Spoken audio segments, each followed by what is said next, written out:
Hi, Paul Sackis, Good News Broadcast, speaking of Brad Berger. Hi, Brad, how are you? Good morning, Paul. I look forward to talking with you here about Aim High, and that's in capital letters, Aim High. And the book is a guidance to teens, okay? Well, that's great. All righty, tell us about it. Well, when my son was 12 years old in 7th grade, I looked at the way he was acting, and I looked at the way his friends were acting, and I looked at how they got their messages. And the messages back then, 12 years ago, were coming from the computer, were coming from video games, coming from television, movies, a lot of violence, a lot of sex, inappropriate stuff, and they were negative. And I said to myself, well, what is going to counteract all these negative messages to the children? And I sat down, I looked through the internet, I looked through bookstores, and looked for a book for teenagers that they would read that would be positive messages. And there was nothing out there. And there were books that were long, regular books, and tedious, and no 7th grade boy was going to read them. So that was the end of that. And I sat down with a friend one day, and we started talking. He had a son also who was in high school, and we started writing Aim High. We put down things we thought that teenagers should know to be successful in school and high school. And most of the tips in the books are axioms, which are principles that most people will agree with. So these are tried and true lessons, principles, tips that if a teenager with his or her mind changing chemically and physically during the teenage years, 7th grade, starts reading these messages that are positive and that will help them, then the hope is that these are seeds that will later grow as they grow. Okay, what are some of these tips? Well, the first tip is the most important, which is think. Think before you do something. Consider the alternatives before you act. Careful thinking produces the best results. As most parents of teens know, that teens react quickly. They're not thinking. Before you're finishing the sentence, they're already at no. So what we're saying is, okay, you could say no eventually, but think before you say no. Think about the alternatives. Another tip is goals. Develop your goals. Goals are what you want to achieve. Make a plan and imagine yourself achieving your goals. Your imagination and your work each day will help you achieve your goals. Persistence. Persistent people accomplish what they set out to do. They act consistently until they reach a goal. Persistent people achieve their goals. We have one on sleep, and this is one the teenagers love. Get enough sleep. Teenagers need more sleep than adults. Doctors recommend that teens get between 10 and 12 hours of sleep each night. Teenagers physically need extra sleep. Well, that's when the teenager has a book, they can throw it at their parents on a Saturday or Sunday morning and see, hey, the book says sleep. Well, they're coming out with a lot of good things, and I'm a grandpa now. Oh. I'm thinking my grandson goes to bed around 7 and he gets up around 8 the next day, right?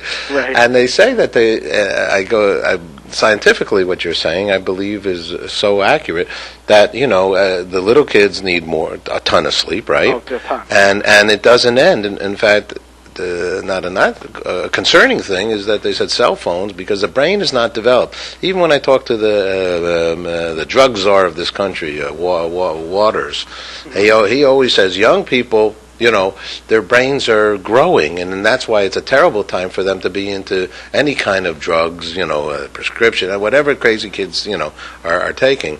Right. Because the brain is not formulated yet, and it takes, to the mid-20s or something before that's it. That's all we got left. So you really want to get those seeds in there early, so they're repeated. Our goal is to have this book eventually given out by a foundation or a corporation for free to 3.5 million 7th graders each year.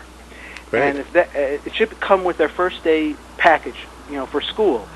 And then they will be told to keep the book. They'll use it again in junior high school and hopefully again in high school. By repeating the different tips in the book, hopefully they will sink in, and as the brain changes, physically the child changes, and these will already be embedded as seeds in their mind. Now, you personally, a little background on you. Here you say you named New York super lawyer, New York 2007, 2008, and selected the American Trial Lawyers Top 100 Trial Lawyers 2008. Okay, but you are a member of the Society of Children's Book Writers and Illustrators. Yes. Okay, so there is a writing passion. Did you write children's books as well? No. This is, again, a labor of love, as I would say, because it is a book that I saw there was a need for. Right now, I have another child, a girl, Amanda, who's in 7th grade, started it, and I see that, again, she needs this book. Her friends need this book. They have to learn how to act. I grew up in New York City, went to junior high school, 135 in the Bronx. When I went to junior high school, we wore ties each day. That was a requirement. Mm-hmm. We didn't talk when we changed classes. Okay, times have changed. What I find is that there's a lack of civility among teenagers. Everyone complains about it, but no one's doing anything about it. I decided, and with my co-author, that we wanted to tackle this problem. I think it's a great idea, and I agree entirely with you. In fact, we're putting up a story today about manners. These are lost arts. Oh, well, I'll give you just a quick anecdote about manners. Like I said, my 7th grader, she sits at the dinner table, food's flying, she's using her hands. And I said, Amanda, could you please use your manners? And she says, I use my manners. I always use them when I'm not with you. Okay. Or out of the house.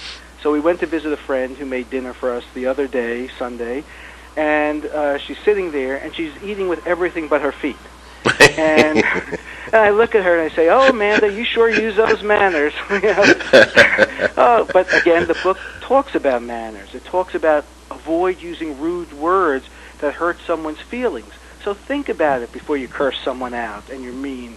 Those are important things. Paul, I'd just like to mention that the book is only exclusively available right now on Amazon.com. It's not in bookstores. So if someone wants to get the book, they have to go to Amazon.com. The easiest way is to put in 3 words, AIM, then high, H-I-G-H, and then, not a word, but the number 101. They'll take them to the book page. They'll see sample pages of the book, etc. The book is $12. Hopefully, again, one day someone will give it out for free. I also have a website, which is AIM High 101 Tips, T as in Tom, I, P as in Paul, S as in Sam.com.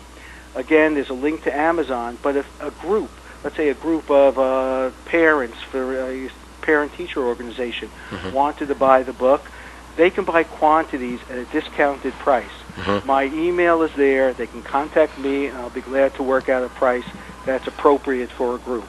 Okay, Brad, I know you got a live interview right next. Thank you very much. Should be making a video and TV show out of this. A lot of great things. I'll talk to you again. I like this stuff. I appreciate it very much. Thank you for sharing good news. Bye-bye. Thank you. Bye.